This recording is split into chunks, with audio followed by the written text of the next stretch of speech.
De todas as punições brutais e humilhantes aplicadas na fronteira americana, poucas igualavam o espetáculo e a crueldade de cobrir alguém com piche e penas. Isso não constava oficialmente nos livros de leis, mas era amplamente entendido como justiça das ruas. Um aviso para qualquer um que saísse da linha na cidade errada ou na hora errada.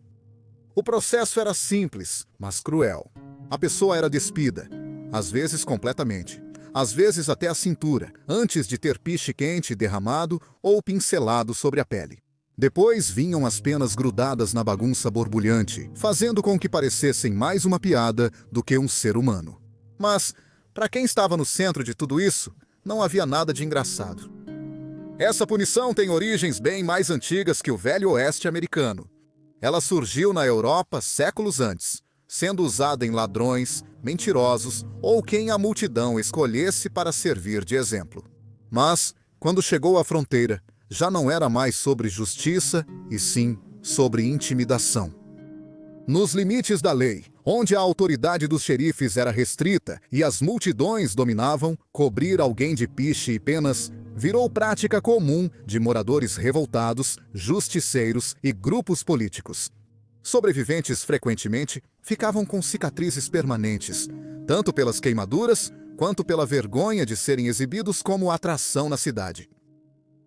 Um dos usos mais infames dessa punição na história americana ocorreu antes da completa colonização do Oeste. Antes da Revolução Americana, multidões em Boston, Virgínia e Geórgia usaram piche e penas para punir cobradores de impostos, legalistas e simpatizantes britânicos. Um homem, um agente alfandegário chamado John Malcolm, sofreu não um, mas 2 ataques separados. Um deles foi tão violento que ele não apenas foi coberto de piche e penas, mas também espancado quase até a morte e forçado a beber chá até vomitar. Tudo isso com a multidão zombando.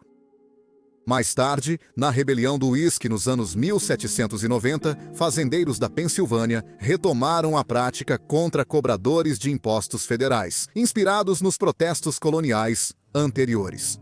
Em ambos os casos, o que começou como protesto político acabou se tornando violência aberta de multidão. Quando chegou o século XIX, a prática de alcatroar e emplumar já era menos comum no leste, mas ainda estava viva e forte em partes do oeste americano. Na fronteira, onde a justiça era rápida e poucos eram os homens da lei, esse tipo de punição virou uma forma de humilhar publicamente quem violava códigos morais ou costumes locais. Era usada em criminosos e em qualquer pessoa considerada, entre aspas, indesejável. De fora da lei, como suspeitos de roubo de cavalos, até pessoas comuns, como professores que falavam demais, ou padres católicos, as vítimas nem sempre eram homens.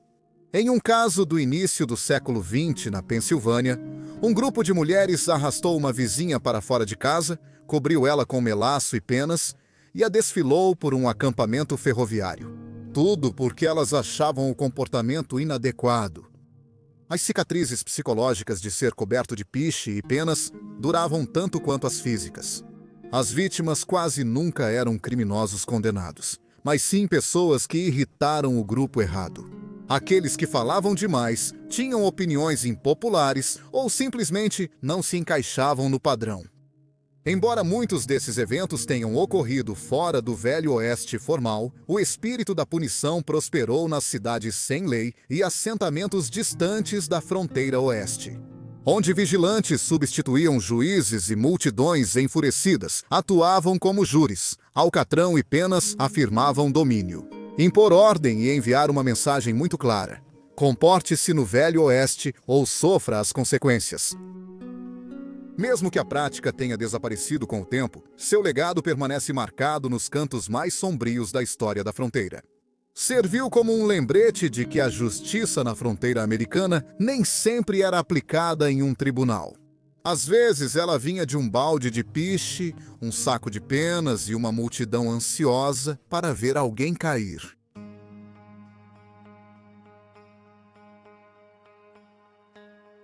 Poucos castigos eram mais degradantes ou dolorosos do que aquele conhecido como montar o cavalo de madeira.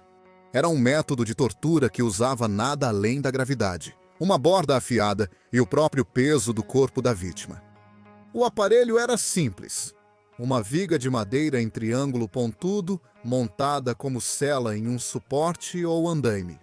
Porém, quando a pessoa era forçada a subir no pico estreito, com os pés pendurados ou amarrados, a dor real começava.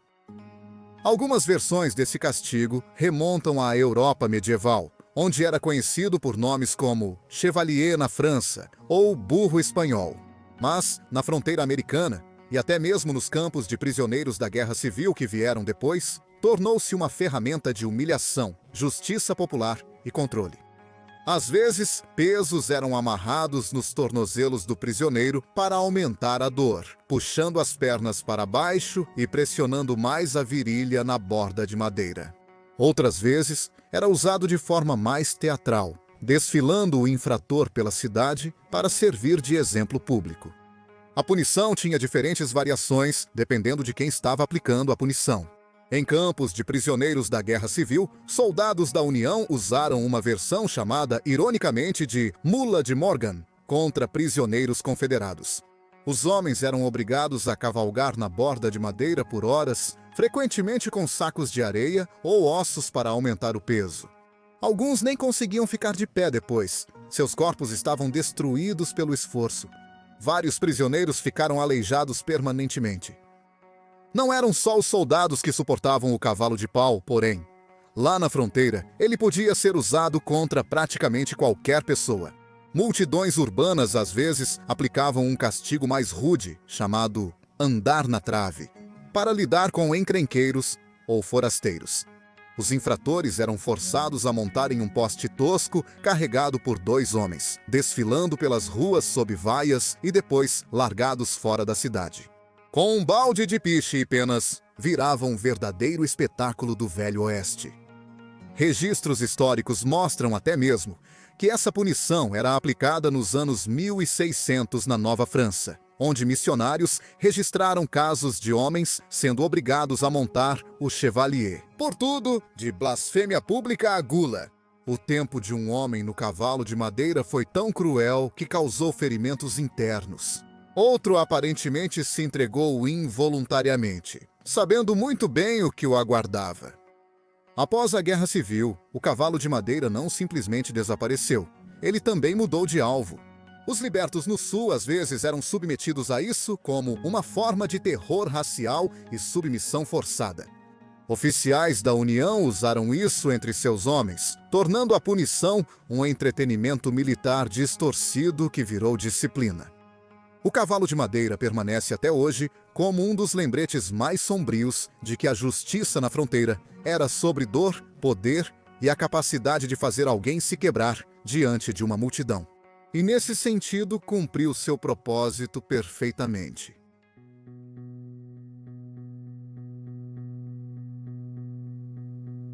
A marcação, queimando um símbolo ou letra na pele com um ferro em brasa, era um dos castigos mais brutais e humilhantes na fronteira americana. Inspirado na forma como os fazendeiros marcavam o gado para mostrar sua propriedade, o mesmo método era usado em pessoas, seja para puni-las ou para reivindicá-las como propriedade. A marcação foi feita para durar. Ela deixava cicatrizes duradouras no corpo e na reputação da pessoa marcada. Seja para identificar um escravo fugitivo, envergonhar um criminoso ou indicar a participação em determinado grupo. Era uma experiência profundamente dolorosa e marcante, em mais de um sentido.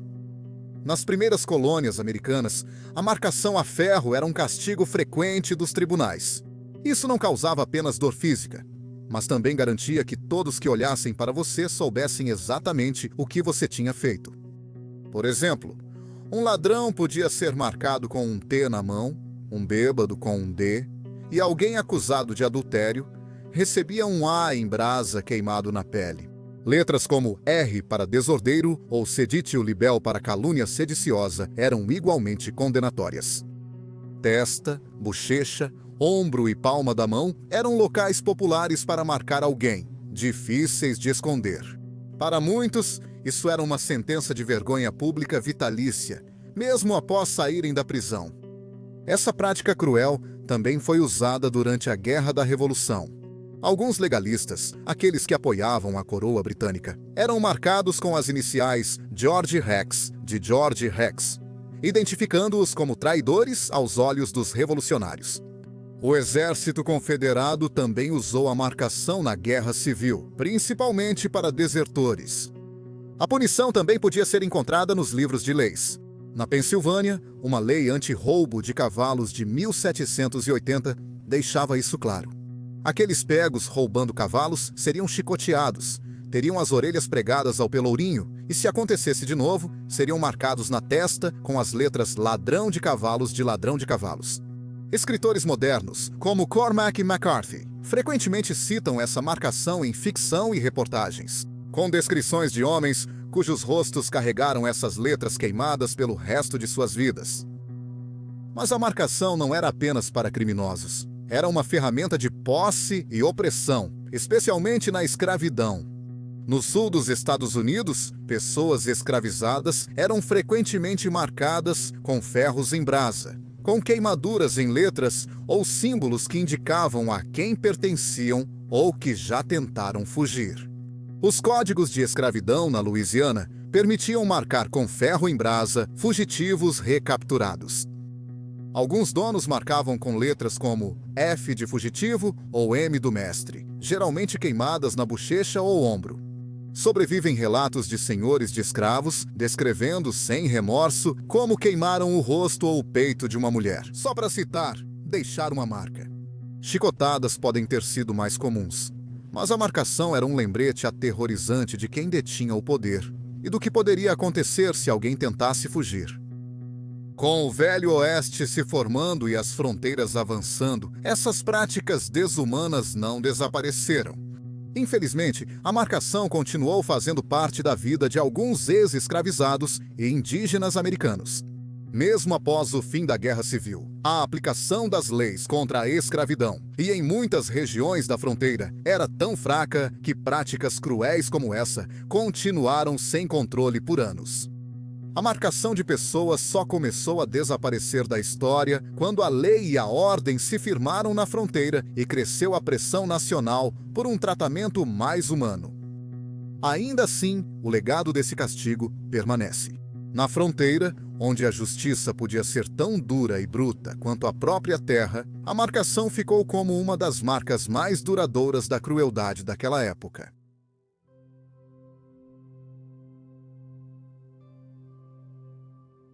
Atualmente, prisão ou multas são punições consideradas severas, mas antigamente justiça era sinônimo de sofrimento físico, na praça da cidade, para todos verem.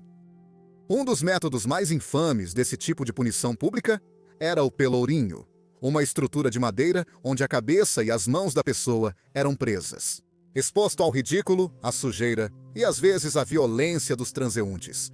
Projetado para envergonhar e desumanizar, o pelourinho servia como um aviso sombrio para que outros não desrespeitassem a lei.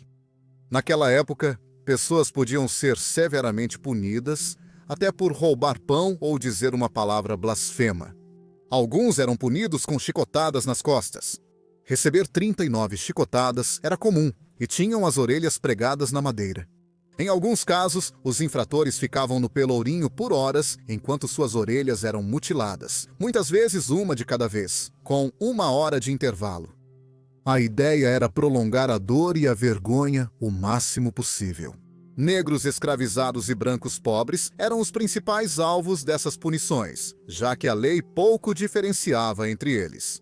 Se você fosse pego falsificando dinheiro, mentindo sob juramento, ou até mesmo faltando demais à igreja, poderia acabar preso, sangrando, queimado e exposto. As histórias vêm principalmente de registros criminais coloniais. Na Virgínia, a língua de um homem foi perfurada por roubar comida durante uma fome, enquanto estava no pelourinho. Em Maryland, uma jovem negra foi chicoteada e teve as orelhas cortadas, punição chamada cropping, por mentir no tribunal. No Tennessee, ladrões de cavalos eram açoitados, expostos no pelourinho e tinham as bochechas desfiguradas para a humilhação pública. Punições como essas eram frequentemente deixadas à discrição dos xerifes e juízes locais, e nem toda colônia ou estado implementava reformas no mesmo ritmo. Enquanto o pelourinho foi desaparecendo lentamente pelo país, ele continuou sendo usado até bem depois de 1800 em algumas regiões. Ele foi oficialmente proibido nos Estados Unidos em 1839, mas estados como Delaware continuaram a usá-lo até bem dentro do século XX. Sem falar nas inúmeras ocasiões em que o pelourinho foi usado na fronteira nos primeiros dias da migração para o oeste. O que unia todas essas punições era o objetivo não apenas de penalizar, mas de fazer do acusado um exemplo para os outros. Elas tinham a intenção de impedir o crime através do medo, da dor e da humilhação pública. E muitas vezes foi exatamente isso que aconteceu, a um alto custo para o corpo e o espírito da pessoa, amarrada em madeira e ferro. Olhando para trás, impressiona a crueldade que o sistema de justiça já teve. Se as leis contra palavrões ou faltas à igreja ainda valessem hoje, muitos poderiam estar sem uma ou duas orelhas. É um lembrete sóbrio de até onde chegamos e dos caminhos sombrios, muitas vezes esquecidos, que um dia definiram a lei e a ordem na fronteira americana.